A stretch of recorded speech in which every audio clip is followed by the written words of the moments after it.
Man of Steel. It's one of those movies. Goodbye, my son. Our hopes and dreams travel with you. He'll be an outcast. I'll kill him. How? He'll be a god to them. Generally, the critical response has been pretty hostile. But oddly enough, the online or YouTube critic response has been pretty laudatory. On my first viewing of Man of Steel, I thought it was generally innocuous, although a bland action movie. But when I watched it again, I started to notice the seams. My son was in the bus. He saw what Clark did. I'm new to this whole reviewing thing. My other videos exclusively deal with crack addiction. But I think there's some serious issues to discuss here that speak to kind of the intellectual and psychological failings of viewers. I have to believe that you were sent here for a reason. And even if it takes the rest of your life, you owe it to yourself to find out what that reason is.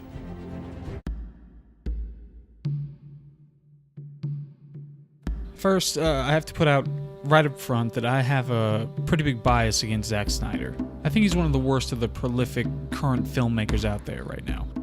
And anybody who's a big fan of Zack Snyder, I don't know if you've seen Sucker Punch. I'd give that a watch. I think he's an incredibly shallow filmmaker, and he covers that up with bright visuals. So, for purposes of this video, I'm going to be instituting a pro-Zack Snyder bias. So that's not affecting me. So any ties when it comes to whether something was a proper choice for the movie or whether something's a negative against the movie, any ties go to the director. So I can hopefully even that out. In addition, I think that nitpicking is the least valuable form of criticism. So it's not going to hold much weight.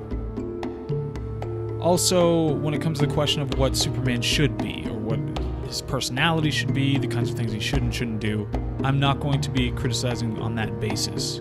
Much, if at all, and any criticism on that basis has low value. For example, Superman killing Zod. It's sufficiently supported by things that happened in the movie.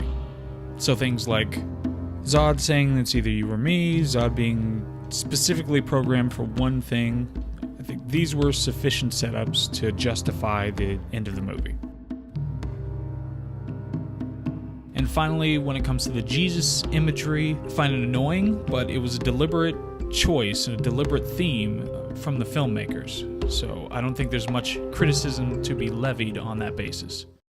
So primarily, I'm going to be criticizing on the basis of these factors. Number one is what's called the false world theory. What the theory suggests is that every movie starts with a protagonist, or most movies start with a protagonist, and the world is created for that protagonist. Now, filmmaking is the art of hiding that fact. It's trying to obscure the fact that the entire world was created for this one person. So a film fails when it's unable to do this.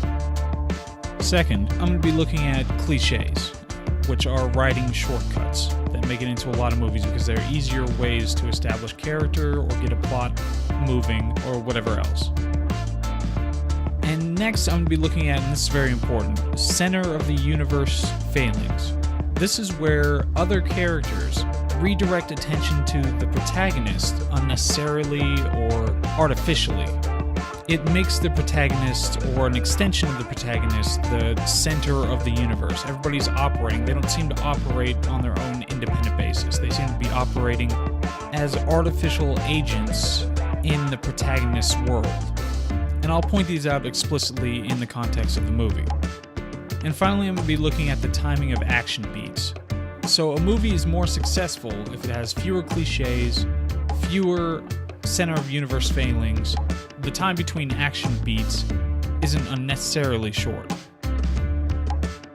So I'm going to try to measure these things in real time, and we'll see what happens. Doesn't look great. So the first scene in the movie is the birth of the protagonist. That could potentially be a center of the universe failing, but it makes sense to frame your movie with your protagonist. So this one gets a pass.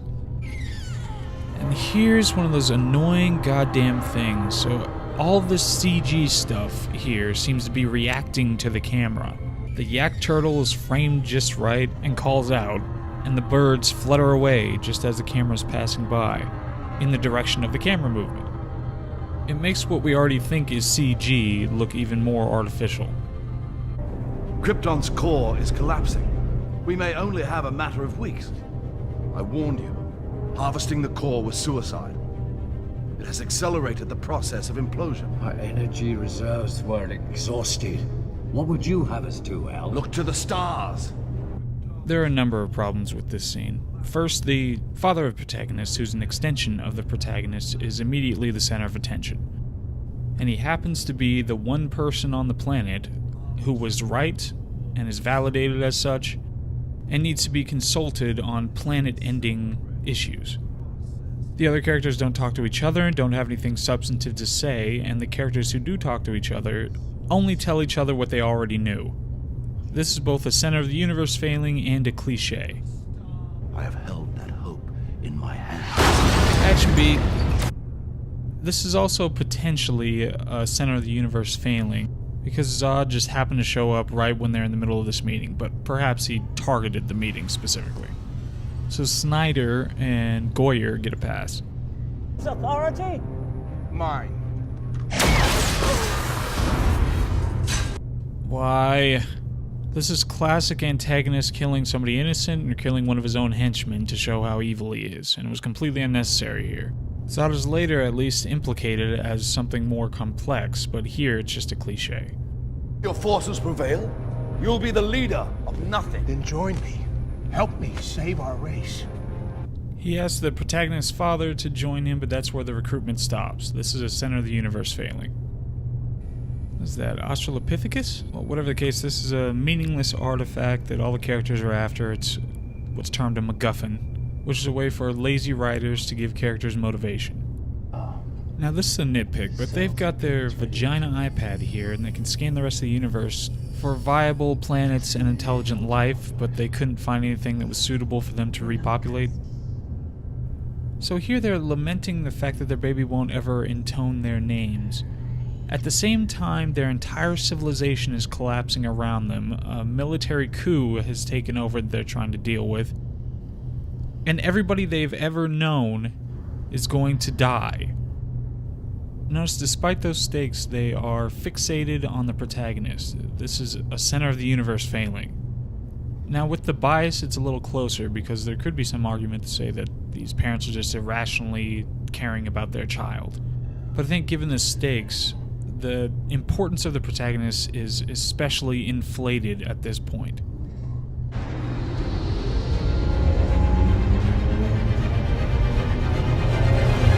Lady Lauren, the Phantom drives are coming online.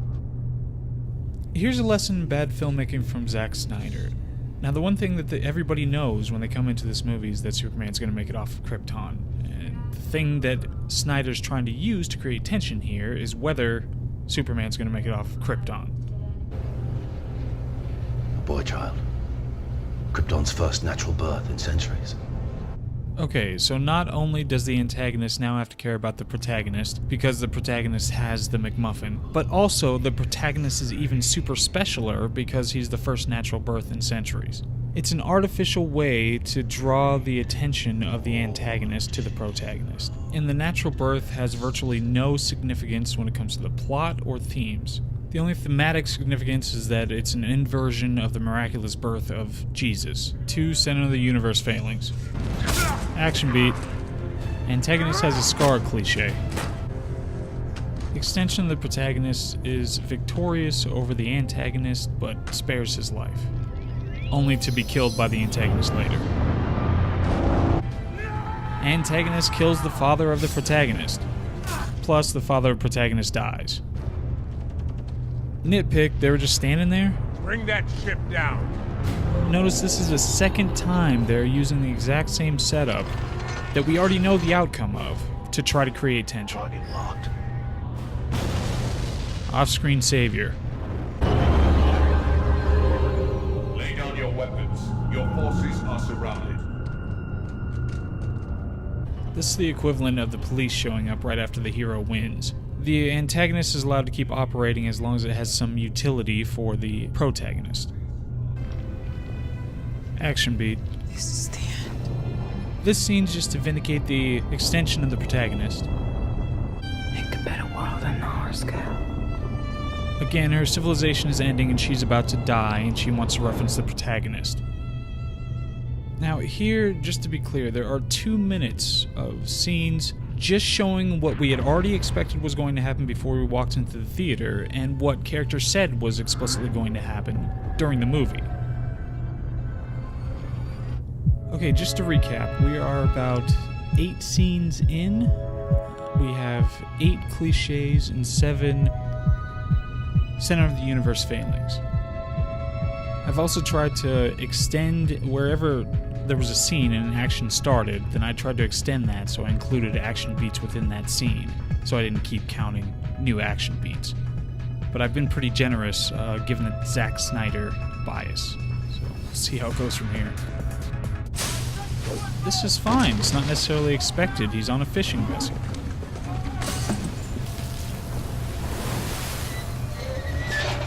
Action beat.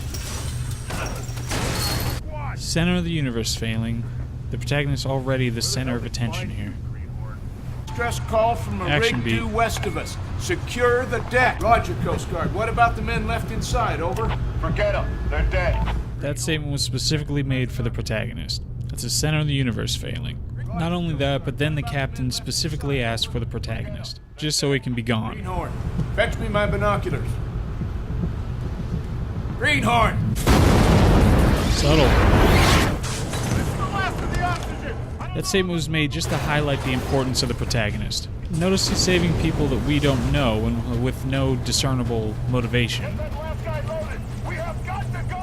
Again, the center of attention just to be the center of attention. Here he's the center of attention again from the teacher and the other students, but I think they get a pass here because it's his memory. Action beat.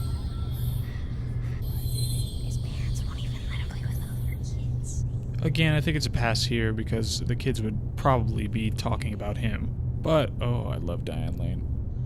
The fact that everybody's posted up outside of this room just because a kid freaked out is closer to a failing, but still close pass.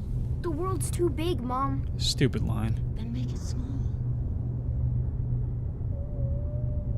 Again, center of the universe failing, there's no reason for that. Left the car open just for him. School bus there just to remind the protagonist of something in his life. Hey, asswipe. What do you think? You see the game? Leave him alone, Pete. Bully cliche, center of attention, cute girl protecting protagonist. Action beat. Center of the universe failing. Saves the bully cliche. In the bus, he saw what Clark did. Center of the universe No, I'm failing, not. but I think this one gets a pass Lana because saw at it least too. it relates And directly to This isn't the hidden the identity first theme that's citizen. going to be explored in the next scene. I just wanted to help. I know you did, but we talked about this. This scene is also a center of the universe failing, but in kind of a different way. The scene within the syntax of the scene assumes that the protagonist's life is more important than other characters. And even if that wasn't built into the syntax, the other character explicitly pontificates about the importance of the protagonist. When the world finds out what you can do, it's going to change everything. The near deaths of all those children just serves as a jumping off point for the protagonist to learn about his origins. Unnecessary female character defined by her vague attraction to the protagonist. Protagonist overhears relevant exposition serendipitously. The Americans are there too. Lots of them. Anything They're else? calling it an anomalous object, whatever that. I'm serious. Unruly bar patron harassing waitress, causing conflict cliche. Action beat. Gonna have to ask you to leave. Unnecessary female holds him back cliche. It's not worth it, sweetie. Asshole, don't forget your tip. This is the same cliche as when the villain is spared by the protagonist but then does something else to justify the protagonist killing them. I hate this scene. The expectation is that the bully gets his. He can't just get away with it, and the only reason to make sure he doesn't get away with it is to maintain the virility of the protagonist. I was in a full theater when I saw this and nobody reacted, because this is exactly what was expected. And I always thought it would have been a more humanizing, memorable moment if he had walked out and said, "I wonder whose truck that is," and walked to his. Or something that was some kind of a human moment. Instead it was just a completely forgettable throwaway moment. Center of the universe, protagonist helps her out. Right. Joe can take your bag. Joe! Help her out! Unnecessary attention to the protagonist. They're heavy. Pieces you wrote when you were embedded with the First Division were... well, they were pretty impressive. I read your book, Center of the Universe and Cliche. Won't shake her hand, Cliche. Telling characters what they already know. The only reason I'm here is because we're on Canadian soil and an appellate court overruled your injunction to keep me away.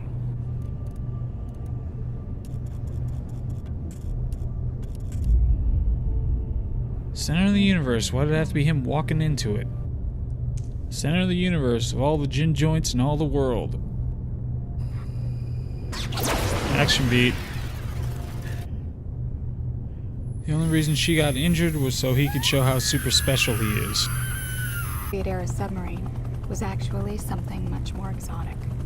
An isotope analysis of the surrounding ice bores suggests that an object had been trapped in the glacier for over 18,000 years. As for my rescuer, he disappeared during the object's departure. The UFO becomes a MacGuffin for finding the protagonist. Had been falsified. The questions raised by my rescuer's existence are frightening to contemplate. I can't print this, Lois. You might have hallucinated half of it. What about the man keeping you down? Who corroborated my The story? Pentagon is denying that there was a ship. Of course Government they are. suppressing your That's what story. they're supposed to do. It's the Pentagon. I stand by my words, Woodburn, but I want this story out there. Why? Because I want my mystery man to know I know the truth. Center of the universe, all the implications, she just wants to talk about the protagonist. Nitpick. They don't do anything clever whatsoever with the conceit that you can download somebody's consciousness. They don't explore personality limitations that would result. They don't explore the way that a downloaded consciousness would interact with something that they didn't encounter prior to upload. It's pretty much just his father. A world. Eventually, our military leader, General Zod, attempted a coup. How does he know it was just an attempt? But by then it was too late. How does he know that? Your mother and I foresaw the coming calamity. 2 out of the whole planet. And we took certain steps to ensure your survival. Center of the universe. Warrior, leader, soul. Your mother and I believe Krypton had lost something precious. The element of choice, of chance. You were the embodiment of that belief, Cal. Center of the universe. Natural birth in centuries. Why didn't you come with me? Good question. We couldn't, Cal. Why? No matter how much we wanted to. Okay. No matter how much we loved you. Okay. Your mother, Lara, and I were a product of the failures of our world as much as Zod was. Tied to its fate. Oh, bullshit. So I'm alone. They won't necessarily make the same mistakes we did. Not if you guide them, Cal. Not if you give them hope. Why now does he care about the fate of Earth? Center of the universe. You start with the urban legends that have sprung up in his wake. Now her entire career and everyone she talks to is centered around the protagonist. For some, he was a guardian angel. Yeah. For others, a cipher. Where are you from? What are you doing here? Let me tell your story. All about him, center of the universe. I want my story told. Family's been farming for 5 generations, Clark. Your family, not mine. I don't even know why I'm listening to you. You're not my dad. You're just some guy who found me in a field. Clark! Clark has a point. We're not your parents. Argument with parent before We're the doing the tragic best we death. can, and we've been making this up as we... Action beat.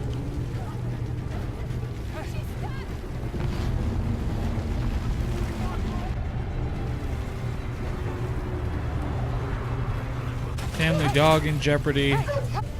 This sequence of events had to happen just right for maximum impact on the protagonist. Notice no one else is out there stuck or trying to help. And even though it's his imminent death, it's all about the protagonist.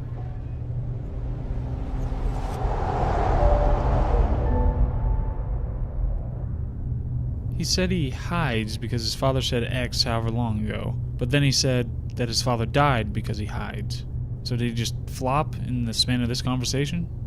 Went cold, so whatever your reasons are for dropping it, I think you're doing the right thing. Why? Can you imagine how people on this planet would react if they knew there was someone like this out there? You're a journalist! Okay, here's another act break. We have some raw data to perform a regression analysis. Now remember there was the Zack Snyder bias, which allowed for a 20% adjustment of the range in any one of the categories. Also remember that any nitpicking has very little impact on the outcome, and we are looking in the context of the false world theory. Here's a breakdown of the action beats over the course of the first hour. Notice this doesn't account for the length of the action sequences. There were 29 Son of the Universe failings and 22 cliches. Now there were roughly 23 scenes in the hour. That's a generous number. It's kind of splitting up anything that could be considered a separate scene. Now when you do the full false world regression analysis, you find that 29 COUs and 22 cliches equals 200% saturation, false world saturation, which puts Man of Steel in the lowest quartile, under the 25th percentile mark. Now, no good movie can be under the 50th percentile, and no great movie can be under the 75th percentile. Of course, a masterpiece would be over the 90th percentile. So there you go. Based on the analysis, this should resolve any conflicts between any. Fuck off out of 5.